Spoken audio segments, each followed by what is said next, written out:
the God of everything. My friends, personal experience is priceless. Personal experience. Lord, y'all writing hard over there. Is priceless.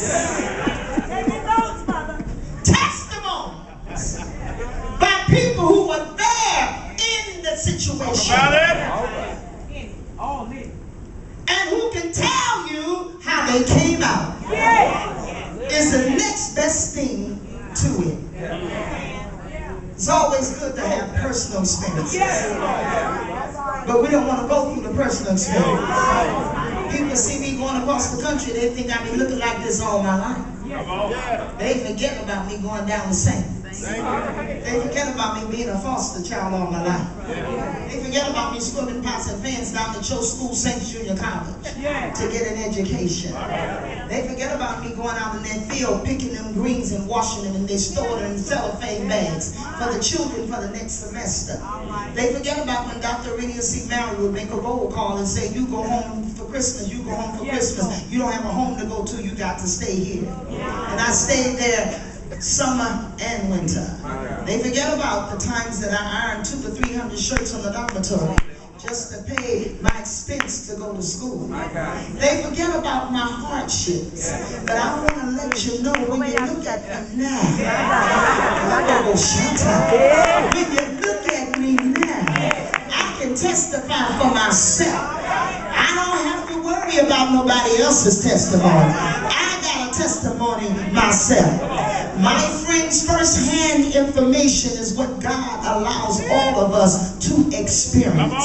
Everything you're going through is called first-hand information. I'm tired of people getting up preaching what another preacher preached. I'm tired of folks getting up preaching what they heard. I'm tired of folks getting up preaching just to make you feel good or to start moaning. I'm so tired of folk, my pastor, that get up and say, you know, when I was hungry, the Lord fed me. Look at you, you ain't been hungry a day in your life. When I was naked, God gave me clothes. And you've always been able to put clothes on your back. But isn't it wonderful when you know that one day you didn't have clothes to put on your back? Some of y'all know when you didn't have but one dress and all you had to do was go in there and put that dress on and wash it. Some of you know how it feels to have shoes and you had to cut cardboard out your shoes just to put in the shoes to wear. How many of you all know there were days when you didn't know how you're going to feed your babies and you had to go in there and try to make a meal when you had to cut up everything and mix it all together? How many of you had your house leaning to the side and you had to put a bucket there to catch the water? How many of you know when you had to walk around and some of you had your lights got cut off and you had to live by candle, your gas got cut off? Oh, don't act like you've been the way you are. Some of y'all had to walk to the laundromat with 3 or 4 bags. You didn't have no automatic wash machine. You didn't have no automatic dryer. You didn't have nothing. But look what God has done now. You got a testimony. Right here. Right here, I'm telling you. What you went through was good for you. Amen. Because now you have that experience. He also is aware that we all need to see him show up for us. If you don't go through nothing, God cannot show up for you. How many of you need God to show up for you this morning? Jump on your feet and say, show up for me.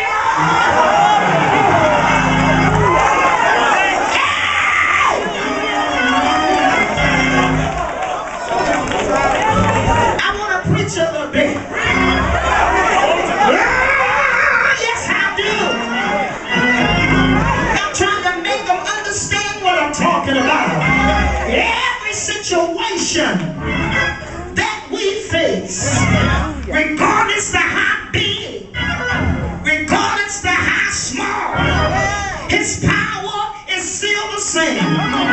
We go through tribulations. And somebody said, well, what is tribulation? Tribulation means trials. It means being tested. It means being trouble. It means under pressure.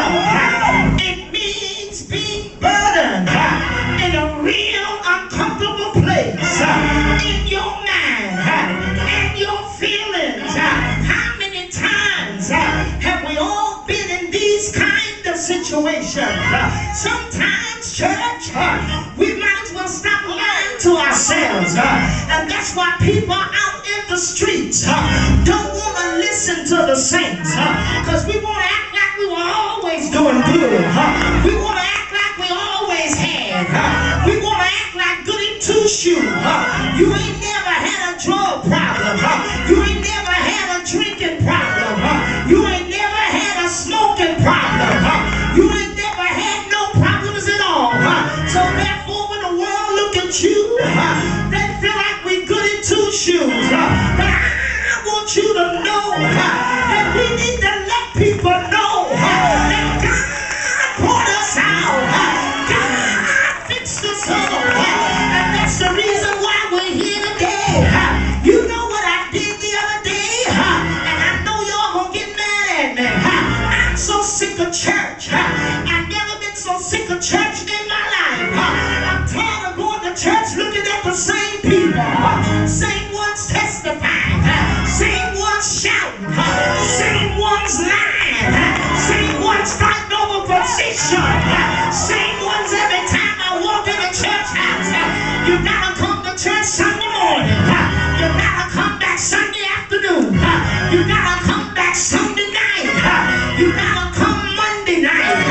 You gotta come Tuesday. And then you got something Wednesday. I get so tired. Even though I have a church, sometimes I don't want to go.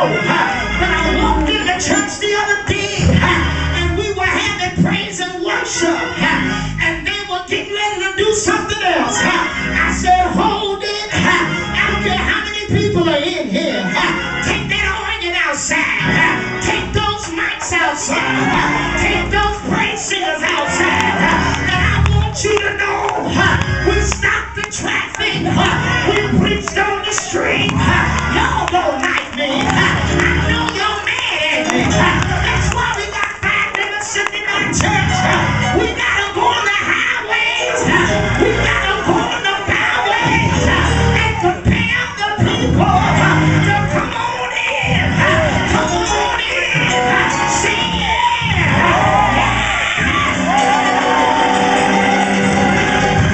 I don't care what y'all say. God wants us to come from behind the walls and let the world know He's the God of everything. God wants us to come from behind the walls and hug that prostitute. I don't care if she's stinking. Hug that prostitute. Find a way to get the people in.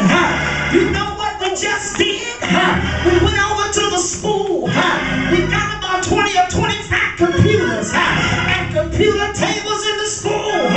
Not for the church folks, but for the community. And let the community know you can learn a computer here. So what you got in mind? This is what I got in mind. Everybody that walk through there from the community, I'm gonna slip Jesus in their ear. Everybody that walk through the community, ask me what? They gonna be my deacons. They gonna be my choir members. They gonna be my ushers. You gotta get out and you gotta get them in. Say